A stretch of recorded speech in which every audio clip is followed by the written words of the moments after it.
But it is kind of funny. It's like when these guys pull up to a light and they rev it and rev it and rev it like they got some carburetor that doesn't want to stay running, and the damn thing's fuel injected.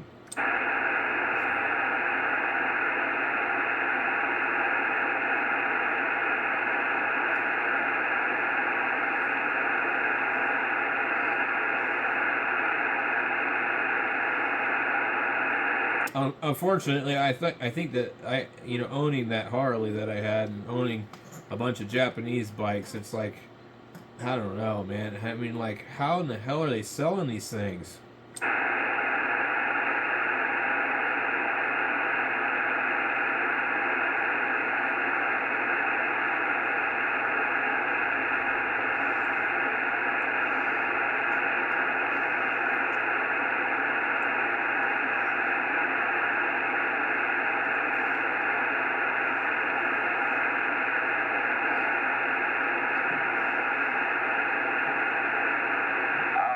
I'm sure a nice Harley's nice new one, man, but it's still too big of a bike for me. Yeah, and that's kind of where I figured out too, because that Softail isn't really that heavy, still 800 something pounds.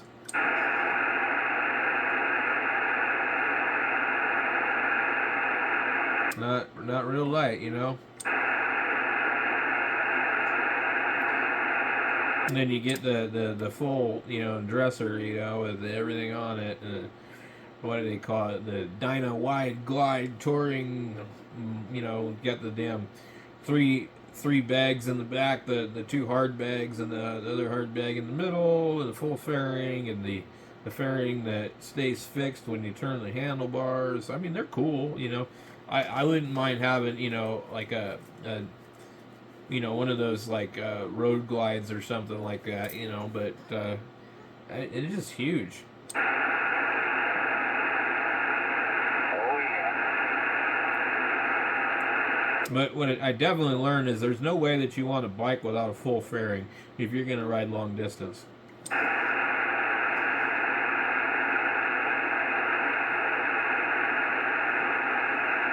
I even like a full face helmet, man. I don't like bugs. Yeah, I ride around with a full face helmet too. There's no way. And, I see these guys riding around with no helmet, and I'm just like, you know what's going to happen? Even at 35 miles an hour, you're probably going to die if you hit your head. Oh, yeah. I mean, just because you can do it doesn't mean it's a smart thing to do. I've rode without a helmet before, and actually don't like it because it's like you're not protected and the wind makes a lot of noise and rings in your ears. Yeah,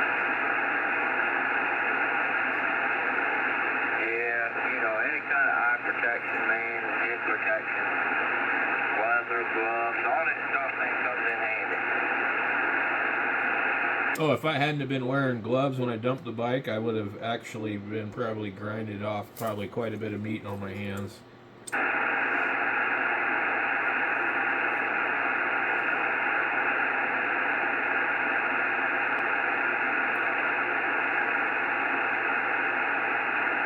Is this radio drifting at all? I'm starting to see the one wink on it. Not that much.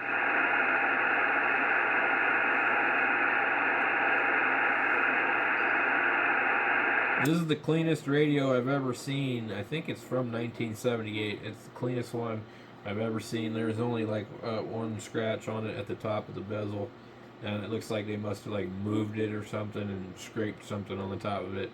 But like literally, like everything is pristine. Some of the knobs have cracks in them. You ever looked at the yeasus with the old like 101s and stuff where the knobs get a hairline crack in them? That's just patina. Well, it's real bad on these ones because I've had 3 of these radios and all the knobs are cracked, and they crack like right where the the Allen screw is. And inside the knob is like a brass piece, and they cast this like plastic over that, and they all crack when they get old. But usually on the 101 series, they don't have that problem. But these 901s and other radios from that time period all seem to crack on the knobs.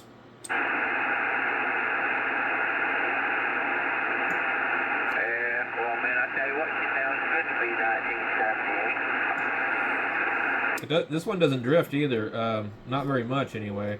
The ones that I had sold to Terry, they drifted a little bit. They were definitely not as stable as this one at all. You were constantly having to adjust the VFO every 10 minutes.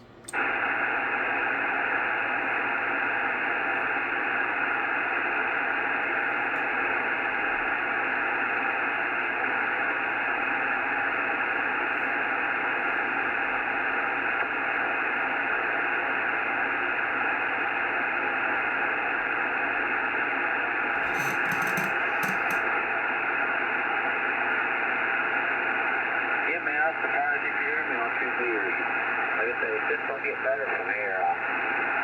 I'm already up like 30 feet higher than I was. Oh, you moved it again?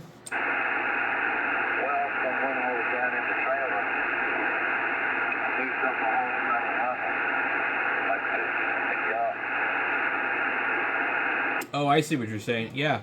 No, I'm pretty shocked too. Did you hear that other guy come back to me? The out in Ash Fork? Yeah, I could hear. I figured out who he was after I got off of there because I didn't hear his call sign right.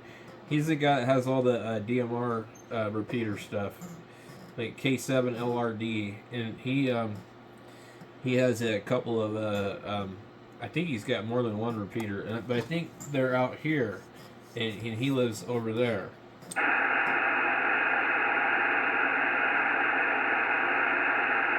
In fact, I think that me and you talked to him one night on 3913.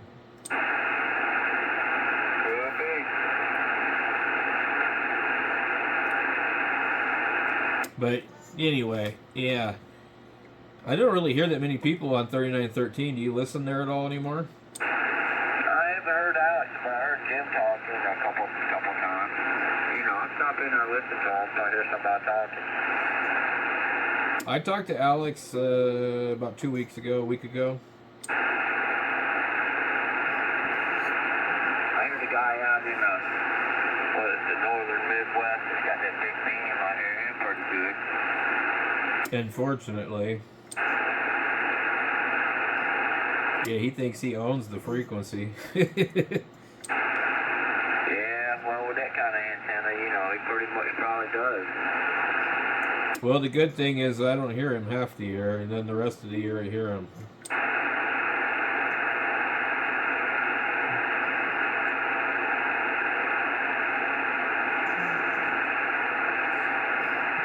That's a busy frequency probably out there, you know, because you can hear them talking, and you have no idea who the hell they're talking to half the time.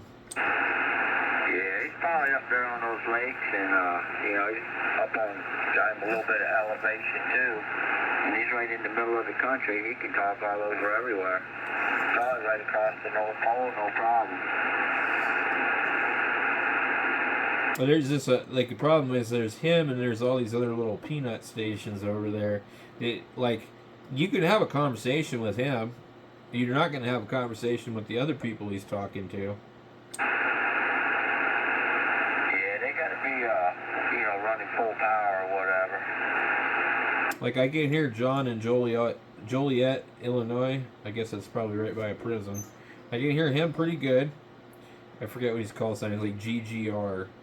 But then, like, so there's all these guys that get on there that, like, I just can't hear them. And they're always talking, and you listen, and then, like, they're talking amongst each other. Like, I can hear if the Eddie guy is talking to Ice Cold Tea guy or, you know, some of the other guys. But there's only about 5 people I can hear out of all of those, like, probably 40 or 50 people that are on there. Yeah, it's hard to hear everybody cross country, that's for sure. And then, like, there's a bunch of guys in Montana that I can't hear real well, except for the guy Wayne.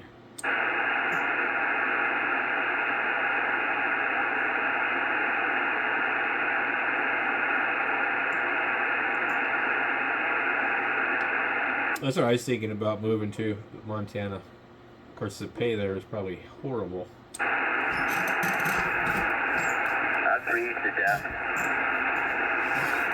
Yeah, but I mean, you know, you can always warm up, but it's I don't know which one's better. If it's too hot, it's too hot. You can't really do anything outside. You can go inside and cool off. You know, when it's too cold, you can bundle up, and if it's, you know, not extreme, you can go outside and get stuff done. But, you know, like here, like, I just can't handle the extreme heat, you know, and I just can't even really handle too much of any of the heat, to be honest with you. I think anything over 85 degrees, and I'm, you know, really uncomfortable. Yeah, you just need to get a little higher in elevation, man, you know. Flagstaff would be nice for you. Yeah, except for there's all the damn hippies there.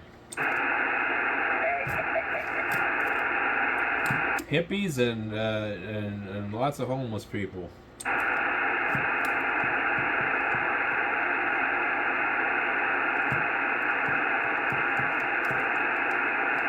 Always gonna be somebody.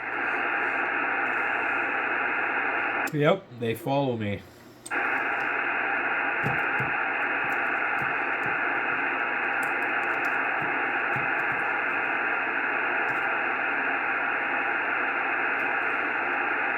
Well, I figure if I go to this other Ham Fest December 2nd, what can I buy there, you know? And this last one was good because I got rid of that one radio and the tuner, and literally, you know, the guy that bought the stuff from me, the guy next to him was the guy I bought this from. That's cool. Everybody got something they wanted. Well, the other guy is he's one of the he does like speeches and presentations, so I know who he is, and I've sold stuff to him before, and he's one of the club guys, you know. And I forget which club he belongs to, like it's something down in Tucson, and they do lots of like presentations on different things. And there's a guy named Scotty. He's pretty cool. So he saw all the stuff that I had, and he really wanted it, but he's like, nah, you know, I'll let you know. And it was getting towards the end of the deal, and I said I was getting ready to leave, and I told him, I said, you want it? I said, I'll give you a deal you can't refuse. So, you know, I basically sold the stuff for like a quarter of what it was worth. But the nice thing was, the guy wanted $250 for this radio and $40 for the speaker, and I was able to just say, hey, look, I just sold this stuff over here to this guy over here next to you. I really want the radio. Will you take $200?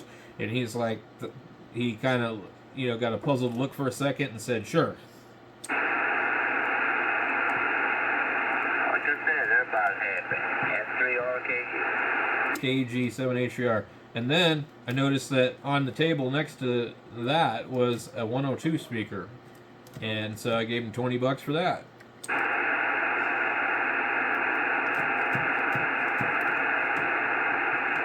More speakers.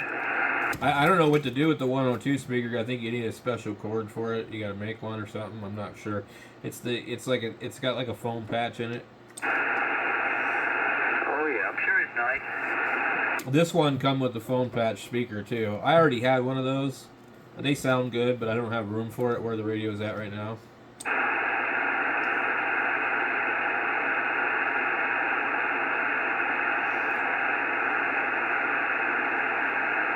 This radio was $1,500 in 1978. What would that be in today's money? About 10 grand. Jesus. So I think in 1978 you could buy a 101E or B for like $350 to $450. Well, I'll tell you what, man, in 1978, man, you could buy a new car, you know, man, for like $5 grand. So, hey, that's a lot of money. That's crazy. $5,000 brand new car. that would even cover a replacement engine. No,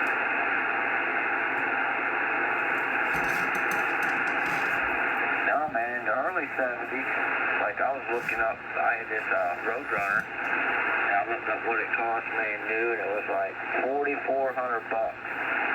That was with everything. I me rolling off the line, man. Big block, 4 speed, the whole deal.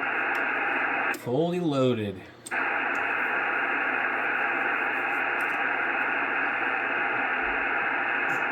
Yeah, I'm trying to remember. I had this Honda Prelude from 1988, and it had the 4-wheel steer. I don't know if you ever remember those, but I think it was like fully optioned, $15,000 in '88.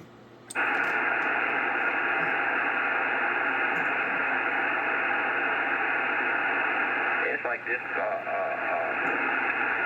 this van I got, man, brand new, man. It was like 32 grand, but it was loaded with everything.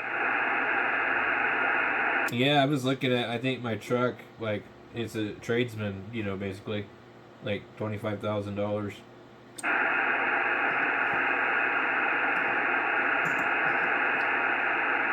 I think so. The '97 F250, I think it was $17,000 or $18,000. I'm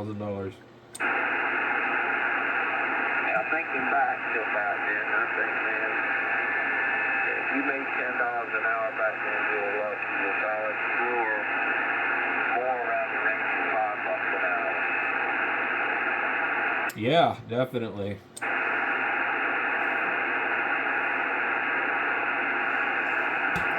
Well, I remember getting like $475 or something like that. Oh yeah, yeah.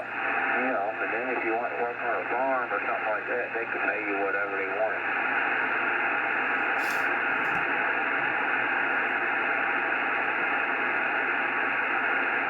We looked it up one night, the history of the minimum wage in Washington State, and it was nuts. It was like in the '70s, it was like $1, and then it went up to like $2.76, and then it went up to like $3, and then like somewhere around the '80s, it was 4 or something, and it stayed at 4 for a long time.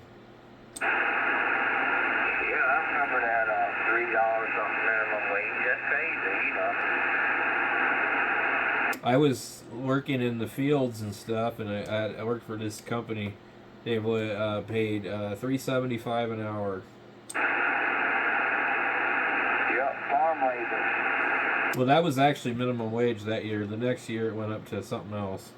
But yeah, and then when I picked strawberries for the strawberry place, they paid you by the flat, or they paid you by the pound, or something like that. I can't remember. Oh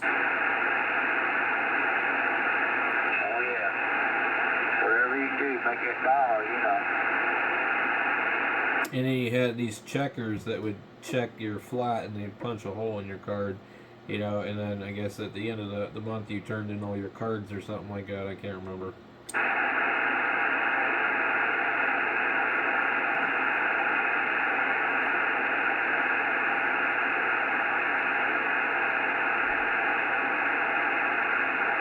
Yeah, I mean, back then, man, if you brought home over $100 a week, dude, I mean, you were rich. I heard some kind of weird noise in with your signal. It's like a hum. Like a... It's not even a hum. I don't know what it is. I don't know. Hopefully it's not getting ready to blow off. Radio's sitting right next to the power supply. I don't know if that matters. Yeah, it might be picking up some kind of sympathetic noise. It's really, really high pitch. God knows.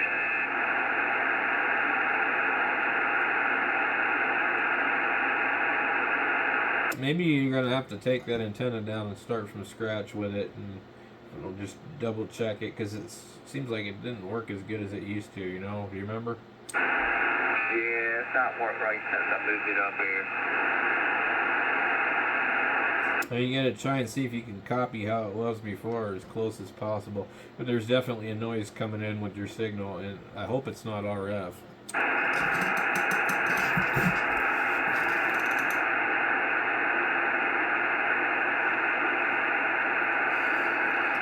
Just watch the SWR, like push the button on the 7300 so it'll show you everything. That way you can see if you're putting out full power and your SWR isn't like moving around. Well,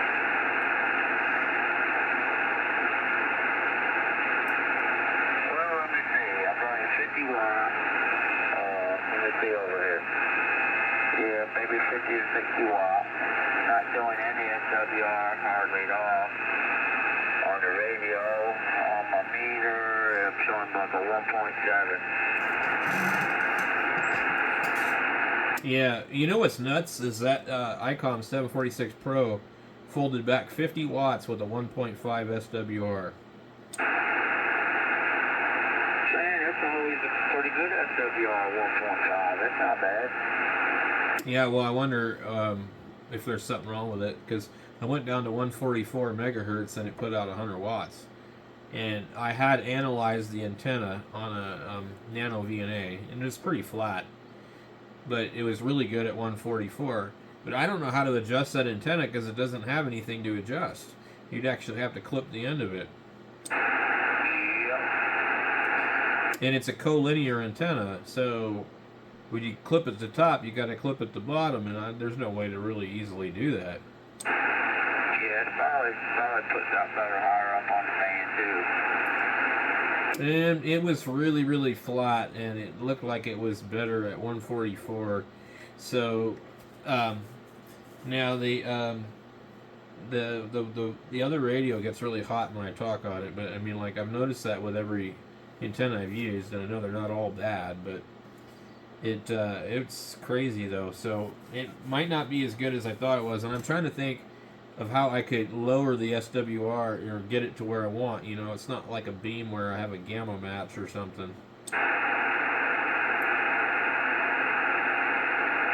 really. I don't know what else you could really do, like you had some kind of small little 2-meter tuner.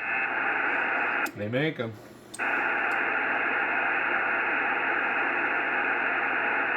You know, it's not adjusting the antenna, but it's, you know, letting the radio put out full power anyway. I think what I'm going to do tomorrow, I'm going to take the antenna down and pull that coax off. It's really, really old. It's RG213. And I'm going to put the other stuff back up that I had. And if that doesn't look good, I've got a roll of brand new stuff I found at Goodwill that's never been used. It's ABR Industries, the stuff they sell at HRO, and it's a 50-foot chunk of it, never used. Alright, sounds good. It's like a copy of some, you know, RG8X. I don't know what it is. It's got like a weird number on it. But that old coax, you know, I mean, it looks terrible on the end. I had to clean it with a wire brush because it was got silver plated connectors and they just almost look black. Clean them up, they'll be alright. Well, yeah, so I'm wondering if it's folding back because of that, you know. But the 1 watt meter that I have, it's called a dielectric, but it's basically a Berg meter that was from the early 80s by a company for commercial use. I think maybe the military use these things, but it uses bird slugs, and it shows like the same thing, about 1.5 to 1 SWR. Yeah, that's really not that bad. I mean, you know, less is better, but it's not bad. Well, and I noticed that neither one of these radios are putting out full power. The 85 watt radio is not putting out 85 watts. The 55 watt radio is not putting out 55 watts, and the 20 watt radios aren't putting out 20 watts. So, and this, you know, meter isn't stingy, so it should be. I think these other radios are folding back a little too. Yeah,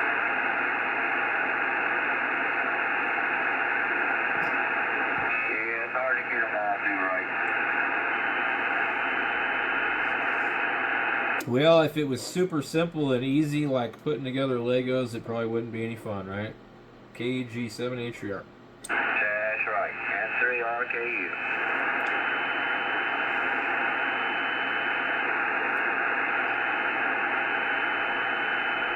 Well, too bad we can't have Lee out here with us, huh? Yeah, I miss old Lee. He was fun to talk to. I mean, even when he got to be like a broken record, you know, it was still, you know, it's just sad. It's just like, you know, he's there 1 minute and gone the next. No warning, you know, just poof. Yeah, he kind of reminded me of my pop. You know, he was a lot of life. I think he knew he was sick too. That's very possible. He used to just get really excited about talking on the radio with us, you know. You remember he'd say it's been a slice of heaven. It's like, well, okay, it's just the radio, Lee. Don't get all excited, you know. Well, you know, man. You know, that's when it'll come too. That's for sure. It's kind of nuts to even really think about it. You're like, how could that happen? What am I going to do when I'm dead? Really, man, I'm gonna be bored. Man, it just like it. I think maybe it's some kind of like mentality. Like to me, like I think like, how could the world go on without me? But at the same time, the world doesn't even know who I am. So you know. No, we're just a smear of bacteria. A bad alien experiment went wrong.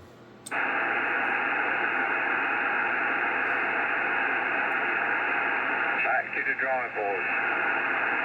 I was watching this thing about the Gobekli Tepe or Tepe, you know, where they're like, oh yeah, this is older than anything else we've ever found before, you know, and then like that's the big deal. Well, there's a whole bunch of other stuff in the area where they found that's even older than that, but they have like what they call the vulture stone, which shows like basically a asteroid or something hitting the earth and a man with his head cut off.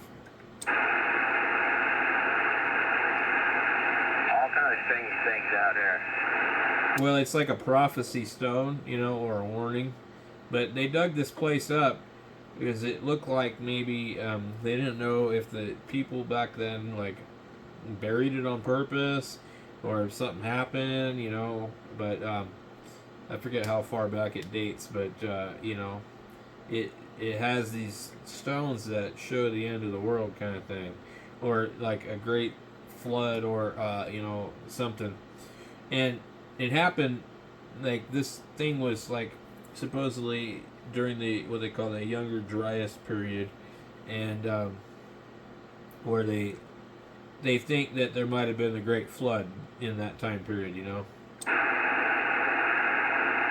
sure there's always been that kind of stuff taking place over the millions and millions of years, you know, the Earth's been here.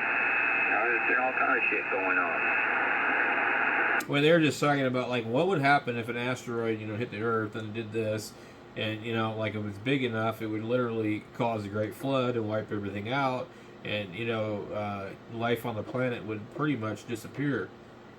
And so they basically said what it kind of looked like was with this civilization, they suddenly had all this technology, and so they kind of summarized that maybe there was a big impact and only a few people ever survived, but they were an advanced civilization at that time.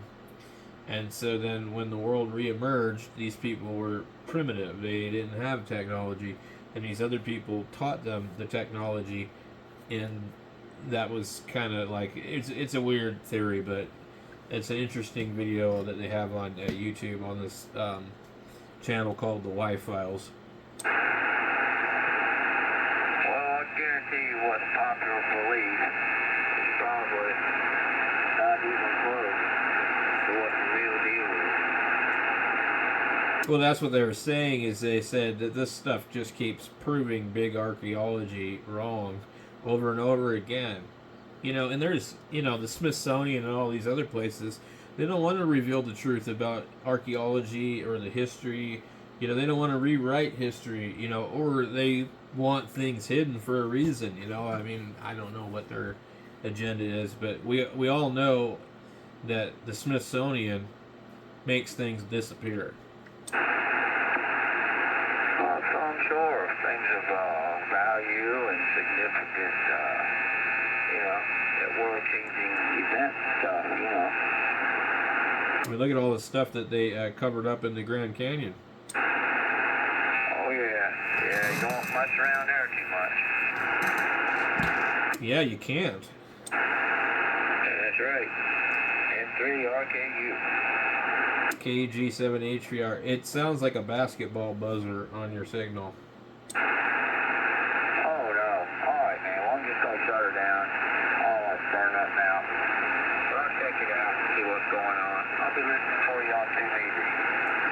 All right, yeah, I'll get out there like 9 or 10 o'clock in the morning tomorrow, and I'll be out here working on stuff. So I'll have it on. All right, my man. Talk with you later. And 3R King, you out. All right, it was good catching up with you, Rick. KG7H3R. Yeah, sir. That's 3.